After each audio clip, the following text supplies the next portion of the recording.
Nos gusta decir que el puente es una comunidad.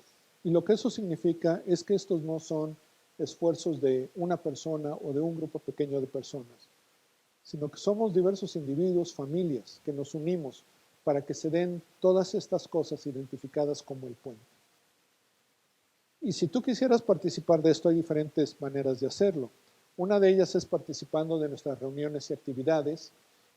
Hoy en la tarde, domingo a las 4 de la tarde, tendremos una reunión con los profesionistas. El lunes a las 7 de la noche tenemos nuestra reunión de oración. Que por cierto, si tienes alguna petición que te gustaría que oráramos por ella, usa la forma de comentario, vas a ver la información acá o la verás al final de esta transmisión. Está el link para que tú puedas llenar esta forma de comentario, hacernos llegar tus comentarios y tus peticiones de oración. El lunes en la noche estamos orando por diferentes peticiones a las 7 de la noche. El miércoles a las 7 tenemos estudio en base a narrativa bíblica. El jueves a las 7:30 es otro grupo que también estudia la Biblia en base a la narrativa. Y el viernes a las 5 hay una reunión de mujeres, a las 7 reunión de hombres. Todas estas reuniones son por Zoom. Si te interesa participar de ellas y no sabes cómo, escríbenos en la forma de contacto y te haremos llegar la información. Finalmente, todo esto que hacemos, bueno, no finalmente, hay dos cosas más que quiero que consideres. Una de ellas es que todo esto requiere de recursos. Y si a ti te gusta lo que estamos haciendo, si crees que vale la pena y quieres apoyarlo, pregúntale a Dios si Él quiere que tú hagas un donativo a El Puente. Tienes la información bancaria en la pantalla y se va a repetir al final de esta transmisión de cómo lo puedes hacer. Si eso no funciona para ti, usa la forma de contacto para que podamos ver la mejor manera de hacernos llegar tu ofrenda. Y otra manera en que nos puedes ayudar, ahora que estamos teniendo más presencia en las redes sociales, si a ti te gustaría que estos mensajes lleguen a más personas, suscríbete a nuestros canales como El Puente BC, B grande C, en Instagram, en Facebook, en YouTube, en Twitter. Y conforme más personas se suscriben, si le das like, todo eso ayuda a que se promueva con más personas y este mensaje llegue a más personas, que es lo que nos gustaría ver. Que más y más puedan conocer a Dios como realmente es Él y disfrutar la vida que Él tiene para ellos. Muchas gracias por ser parte de nuestra comunidad. Hemos estado hablando sobre el perdón. Y me imagino que a estas alturas ya te has dado cuenta de que es un tema demasiado extenso y demasiado profundo. De hecho, toda la Biblia nos habla acerca del perdón. Probablemente también ya te ha sucedido de que te fuerza a ver áreas de tu vida que quizá no sabías que estaban ahí, de la dificultad que tenemos muchas veces en perdonar a alguien, los sentimientos que podemos tener hacia esas personas que de una manera o de otra nos han lastimado. Y algo que hemos estado viendo, bueno, empezamos viendo el perdón de Dios, porque nuestra motivación para perdonar es que Dios nos ha perdonado. Como hijos de Dios, queremos reflejar ese aspecto de su carácter. ¿Y por qué Él nos lo pide? Y entonces primero vimos que el perdón de Dios resulta del amor que Él nos tiene por nosotros, del deseo que tiene por tener una relación con nosotros. Vimos que es un amor que está dispuesto a pagar el precio que conlleva el perdonar a la persona y que es de gracia, que no espera realmente nada en cambio. Vimos también que no hay pecado que Dios no pueda perdonar. Y lo que eso significa para nosotros es que no hay ofensa que nosotros no podamos perdonar. No podemos nosotros decir, es que a esta persona no puedo perdonarla. Sí puedes. Por la gracia de Dios y en el poder del Espíritu Santo, tú puedes perdonar cualquier ofensa que haya sido cometida en tu contra. Y veíamos la semana pasada que el hecho de entender y de vivir con ese entendimiento de la soberanía de Dios, que nos dice que en todo evento de nuestra vida Dios no solamente está presente, sino está actuando y está llevando esa serie de eventos al fin que Él tiene para nosotros. Cuando nosotros entendemos eso, podemos ver que las cosas van más allá de lo que la persona está haciendo. Y eso nos facilita el poder perdonarle. El día de hoy vamos a ver qué es lo que pasa cuando nos sentimos ofendidos, qué es lo que pensamos acerca de la otra persona y ver qué podemos hacer para ayudarnos a perdonar a esa persona. Para esto quisiera que viéramos un panorama de la vida del rey David. Ya hemos hablado de él, pero aquí ver un poco más acerca de su vida. La situación en Israel era que tenían un rey, el rey Saúl, mismo que Dios escogió, y en un principio fue un buen rey. Estaba entregado a Dios, estaba buscando derrotar a los enemigos de Israel para que los israelitas pudieran vivir en paz, disfrutar la tierra que Dios les había entregado. Pero poco a poco él empezó a aferrarse demasiado a su posición como rey y a todos los beneficios que recibía, y a hacer a Dios a un lado, a no tomarlo en cuenta en las decisiones que tomaba y en las acciones que tomaba. Y llega el punto en que Dios, a través del profeta Samuel, le da a entender, le da a conocer que él ya no va a ser rey y que Dios va a poner a otra persona como rey sobre Israel. David entra en escena como un muchacho, pensamos que tenía como 12, 13 años. Y un día él estaba en el campo cuidando las ovejas de su padre, sin saber que su vida estaba a punto de cambiar radicalmente.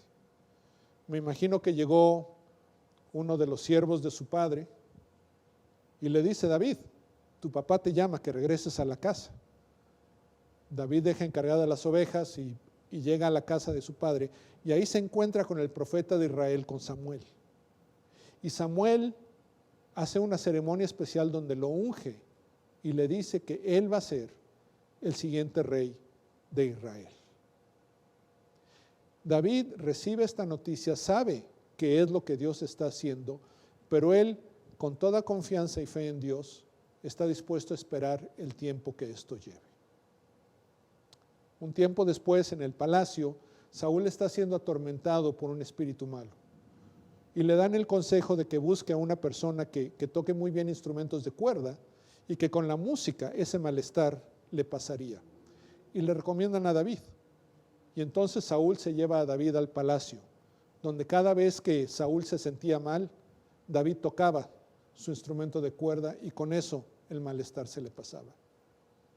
Poco tiempo después se da esa historia donde David derrota al gigante Goliat. Y hasta este punto, Saúl no solamente tiene cariño por David, sino que el escritor nos dice que lo amaba. Y no solamente Saúl, sino que el hijo de Saúl, Jonatán, que era mayor que David, establece una amistad profunda, fuerte con David. Pero cuando David derrota a Goliat, su fama empieza a crecer entre las personas. Lo empiezan a admirar, lo empiezan a reconocer como alguien digno a quien seguir. Y Saúl, que ya sabía que había por ahí alguien que iba a ser rey en vez de él, empieza a desconfiar de David, empieza a tener malos sentimientos hacia David. Y en cierta ocasión en que David está tocando el instrumento de cuerda porque Saúl se sentía mal, Saúl toma una lanza y con ella trata de atravesar a David. David huye. Poco tiempo después regresa convencido por su amigo Jonatán de que está bien en el palacio. Pero nuevamente Saúl trata de matarlo con una lanza. David se había casado con Mical, la hija de Saúl, y va a su casa y le dice: oye, es que tu papá quiere matarme. Y entonces Mical le dice: pues sabes que si él ya decidió que lo va a hacer, lo mejor para ti es que huyas. Y deciden hacer un truco donde ponen unas cosas ahí en la cama de David para que parezca que está acostado. Y cuando los soldados de Saúl vienen a buscarlo, ella les dice: es que está enfermo. Y ellos ven el bulto ahí, piensan: ahí está. Y no es hasta la mañana siguiente que llega Saúl a buscar a David. Y cuando se da cuenta de que todo fue un truco y que David no está, se enoja mucho con su hija Mical. Y le dice: ¿cómo es que tú estás ayudando a mi enemigo? Y ella le dice: es que él me amenazó que si no lo ayudaba me iba a matar, lo cual era parte de lo que habían inventado para protegerlo. Jonatán trata de convencer a David de que esto con su papá es un problema pasajero Y para convencerlo, ellos también deciden hacer ciertas cosas para ver si en verdad Saúl está con la intención de matar a David. Y lo que hacen es que cuando se va a dar una celebración especial, una comida especial, David decide que no va a participar. Y cuando Saúl nota que no está, al principio no le llama mucho la atención, pero al segundo día de la celebración, que duraba 3 días, le pregunta a su hijo Jonatán, le dice, oye, ¿dónde está David? ¿Dónde está el hijo de Isaí? Y Jonatán le dice, bueno, es que él quiso celebrar esta festividad con su familia y me pidió permiso para ir con su familia. Y entonces Saúl se enoja grandemente, se enoja a tal punto de que le grita a Jonatán y le dice, es que tú eres un hijo de una mujer malvada y perversa, perdón, malvada y rebelde. Dice, ¿no entiendes que en tanto que David esté vivo, tú nunca llegarás a ser rey y tu reino no estará asegurado? Tráemelo para que lo mate. Y Jonatán le dice, pues, ¿qué es lo que ha hecho de malo que tú lo quieres matar? Y entonces Saúl se enoja tanto que agarra una lanza y se la lanza a su hijo Jonatán, tratando de matarlo. Jonatán se va de ahí y le dice a David, ¿sabes qué? Lo mejor para ti es escapar. David huye, van a pasar una serie de eventos donde él está escapando de Saúl, que tiene este propósito firme de matarlo. Y durante toda esta aventura de escapatoria de David, en 2 ocasiones, él tiene a Saúl ahí, donde David podría matarlo. En una ocasión estaba dormido, en el otro estaba distraído y pudo haberlo matado fácilmente.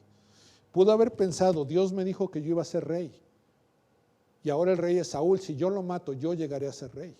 Pero él no lo hizo, porque él respetaba a Dios y veía a Saúl como el hombre escogido por Dios y confiaba en que Dios iba a quitar a Saúl cuando el tiempo fuera adecuado.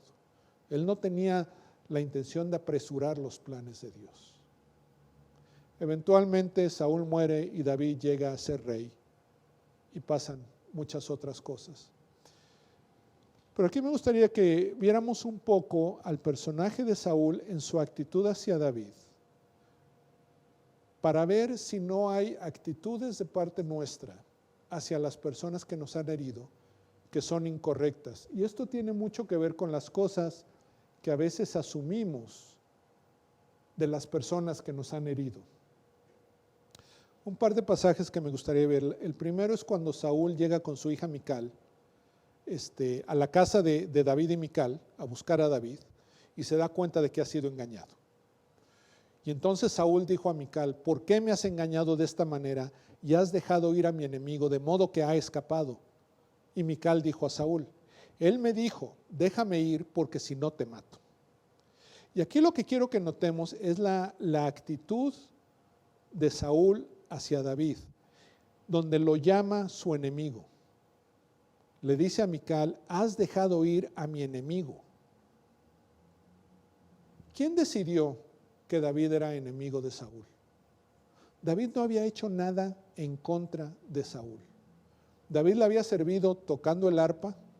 David había peleado contra Goliat, había peleado como jefe del ejército de Israel contra los filisteos. Él había servido bien a Saúl. No le había dado ninguna razón de pensar en David como enemigo. Pero Saúl decide en su corazón, en su mente, que David es su enemigo. Le pone esa etiqueta y así lo va a tratar. La otra escena que me gustaría que viéramos es cuando se enoja Saúl contra su hijo Jonatán. Y le dice, bueno, una de las cosas que le dice, ¿acaso no sé yo que prefieres al hijo de Isaí para tu propia vergüenza y para vergüenza de la desnudez de tu madre? Pues mientras viva sobre la tierra el hijo de Isaí, David, ni tú ni tu reino serán establecidos. Ahora pues manda a traérmelo, porque ciertamente ha de morir.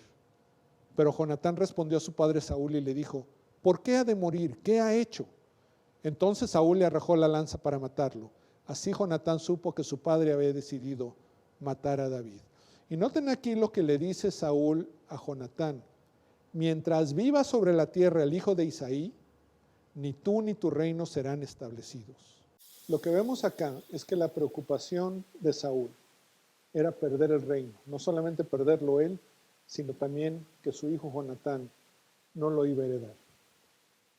Y lo que quiero que pensemos es que básicamente aquí hay ciertas cosas que Saúl está asumiendo que lo llevan a tener esta actitud hacia David. Primeramente, Saúl asume que David es su enemigo. Habíamos visto que David no ha hecho nada en contra de él, pero Saúl le pone esa etiqueta de enemigo. Lo ve como la causa de que él va a perder el reino. Es la segunda cosa que Saúl asume, que es David el que va a causarle una pérdida o la pérdida del reino. Y a veces eso es lo que pasa con nosotros también. Nosotros vemos que una persona nos causa un daño, nos afecta o que nos va a causar una pérdida. Y eso nos lleva a verlo como un enemigo. Nos lleva a interpretar todo lo que hace con esa intención del daño que nos quiere causar. Vemos también por parte de Saúl que él empieza a hacer una distinción entre quien me apoya a mí, quien apoya a David. Y todo aquel que apoya a David, que tenga favor para con David, está en contra de Saúl. Y desafortunadamente eso es algo que vemos también en nuestras relaciones. Tristemente se ve mucho en los divorcios, por ejemplo, en esos divorcios terribles donde el esposo y la esposa se están atacando el uno al otro, pero no lo dejan solamente ahí en su relación, sino que empiezan a tratar de alinear a sus amigos y a sus familiares a su lado. Y si el hombre se está divorciando de la mujer y resulta que tienen unos amigos, una pareja que son amigos de los dos, y él habla con ellos y le dice, no, es que esta, mira lo que me hizo, que esto, que lo otro. Y quizás los amigos le dicen, bueno, pero es que tienes que reconocer que tú también. Ah, no, entonces si no estás conmigo, estás contra mí, estás a favor de ella, eres también mi enemigo. Y finalmente Saúl asume que él puede cambiar los designios de Dios. A través de Samuel, Dios ya le había anunciado a él que el reino ya no iba a ser suyo, que iba a haber otro rey. Pero él piensa que si puede deshacerse de David, eso va a impedir que se cumpla lo que Dios ya le dijo que va a pasar. Saúl piensa, ok, ya sé lo que Dios dijo, pero si tan solo yo puedo tomar este asunto en mis manos, si yo puedo causar las cosas que yo creo que deben suceder, si yo puedo deshacerme de esta barrera, de este problema, entonces, aunque Dios haya dicho que no voy a ser rey, yo voy a continuar siendo rey. Todas estas cosas que Saúl asume son falsas. Ni David es su enemigo, ni es David el que le causa una pérdida, ni es David, ni es enemigo suyo quien apoya a David, ni puede cambiar los designios de Dios. Y todo esto de fondo es que Saúl no quiere admitir que él ha causado estas cosas que le van a pasar. Es más fácil encontrar a quien echarle la culpa y pensar que todas estas cosas malas que me están pasando son culpa de esta persona y por lo tanto si me deshago de esta persona, mi vida va a ser lo que yo pienso que debería ser, que someterse a lo que Dios ya ha decidido que va a hacer. Y por eso quiero animarte a que en estas situaciones donde piensas que alguien está en contra tuya o que te está causando daño, tengas mucho cuidado respecto a lo que asumes acerca de la otra persona en cuanto a su motivación. Quizá tú piensas que esta persona lo está haciendo solo por odio. O sea, te quiere hacer daño nada más porque te odia, de gratis. O quizá quiere quitarte algo que tú tienes, una relación o quizá algo material o el favor de las personas. Asumimos estas cosas, pero ¿cómo puedes tú estar seguro que esas son realmente sus intenciones? No cabe la posibilidad de que la persona ni siquiera se da cuenta de que te está haciendo daño, que quizá una plática podría resolver esto. Ten cuidado sobre lo que asumes acerca de la otra persona y pídele a Dios que te ayude a asumir lo correcto. Otro pasaje que me gustaría que consideráramos es una de las últimas cosas que dice Jesús en la cruz. En Lucas 23:34 viene el pasaje que dice, Jesús decía, Padre, perdónalos, porque no saben lo que hacen. Y más adelante, el primer mártir de la iglesia cristiana, Esteban, cuando lo estaban apedreando para matarlo, él levanta su vista al cielo y dice que ve a Jesús. Y entonces exclama a Jesús y le dice: Señor, perdónalos, no les tomes en cuenta su pecado. Y esto es lo que tenemos que considerar. En ambos casos, tanto en el caso de Jesús como de Esteban, le están pidiendo a Dios que perdone a las personas que les están causando daño. Esteban específicamente dice que no les tome en cuenta su pecado.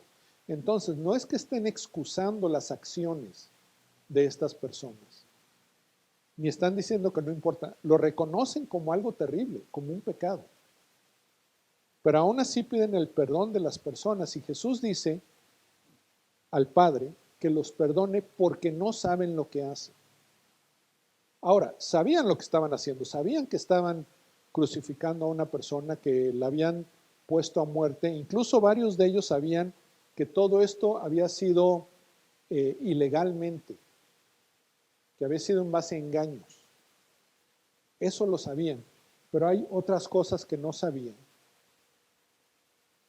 que llevan a Jesús a pedirle al Padre que los perdone. ¿Qué era lo que no sabían estas personas? Primeramente, no sabían el tamaño de la ofensa que estaban cometiendo. Estos líderes religiosos que sentían su privilegio escapárseles por la popularidad de Jesús, no se dan cuenta de que Jesús por 3 años se ha estado presentando como el Hijo de Dios, como el Mesías prometido por Dios, como Dios, lo cual ha demostrado a través de sus milagros. Es algo que Él ha enseñado en cada oportunidad que tiene de comunicar un mensaje. Y además, Él dice que viene a resolver el problema de pecado de las personas. Y aún así, con todo esto que Jesús les ha presentado, piensan que se pueden deshacer de Él.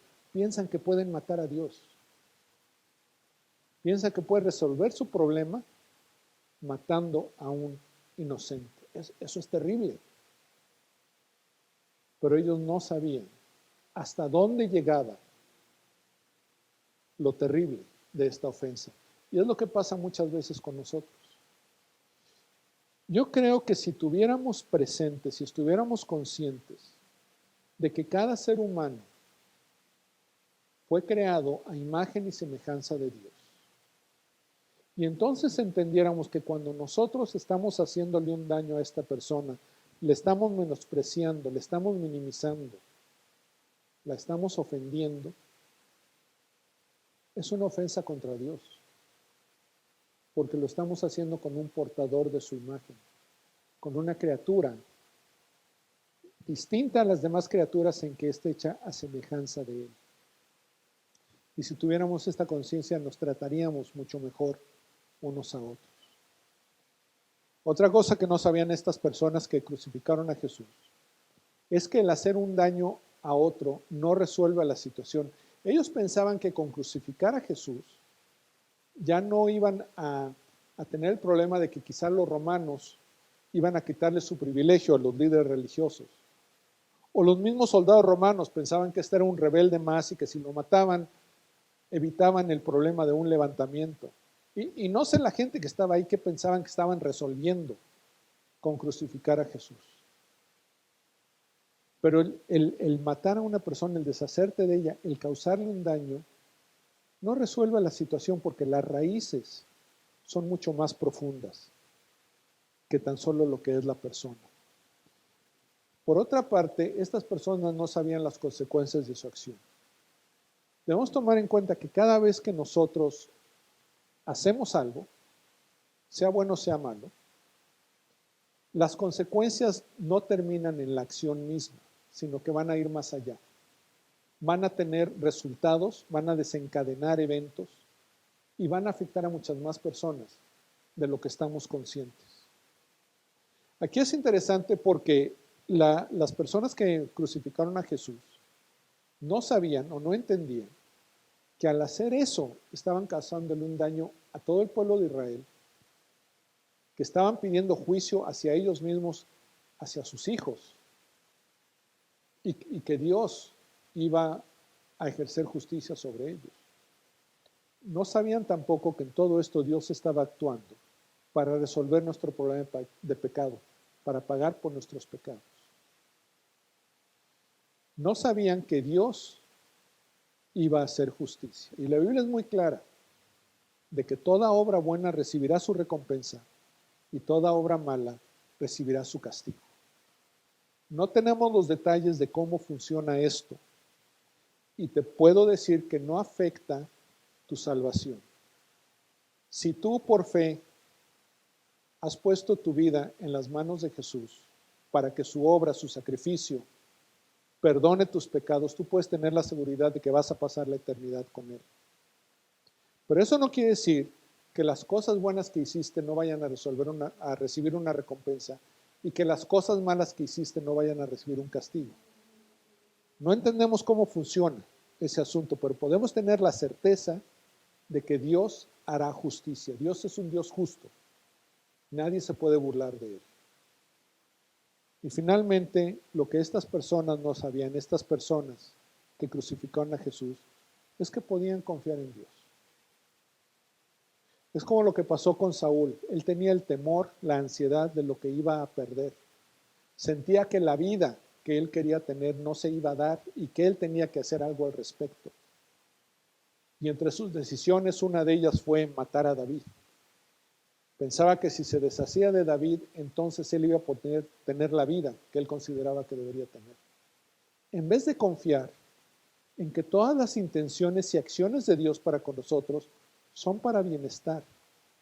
Nuevamente te aclaro, no significa que nos guste todo lo que nos pasa. No significa que no vamos a sufrir, pero podemos tener la confianza de que al final todo va a ser para bien, porque Dios está detrás de esto, y Dios es un Dios bueno, todopoderoso, que va a llevar todos sus propósitos a cumplirse. Entonces, ¿qué podemos hacer con esto? Esta semana quiero invitarte, probablemente conforme hemos estado hablando de estos temas, ha venido a tu mente, y le hemos pedido a Dios que así lo haga, alguna persona que te ha herido, que te ha hecho un daño. Probablemente hay muchos sentimientos que han aflorado a raíz de esto. Esta semana quiero invitarte a que evalúes si tienes una seguridad absoluta de que lo que asumes acerca de esta persona que te hirió es correcto. Dale el beneficio de la duda. ¿Qué piensas que esta persona no sabía que le llevó a causarte el daño? Quizás si entiendes mejor su situación te darás cuenta de que es una persona que tenía un gran temor o incertidumbre o falta de satisfacción. Quizá eso te lleve a tener compasión de esta persona, a pedirle a Dios que les bendiga, y te lleve a pedirle a Dios que perdone aquello que hicieron en contra de ti. Y conforme Dios perdona a esta persona, tú puedes perdonarla también. Vamos a pedirle a Dios que así sea.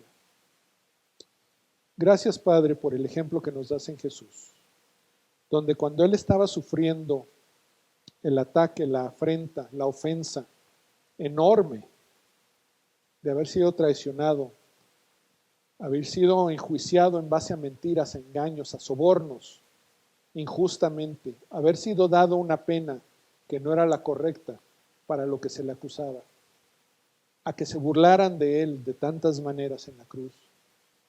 Su respuesta fue pedirte que perdonaras a esas personas, porque no sabían lo que estaban haciendo, porque no asumió cosas equivocadas respecto de ellos. Y queremos pedirte que tú nos des esa capacidad que hubo en Jesús, de pedir el perdón por aquellas personas que nos han lastimado, que nos han hecho daño. Y que así como tú los perdonas, nosotros los perdonemos también. Y de esa manera demos testimonio de que somos tus hijos, de quién eres tú, y te glorifiquemos. En nombre de Cristo Jesús. Amén.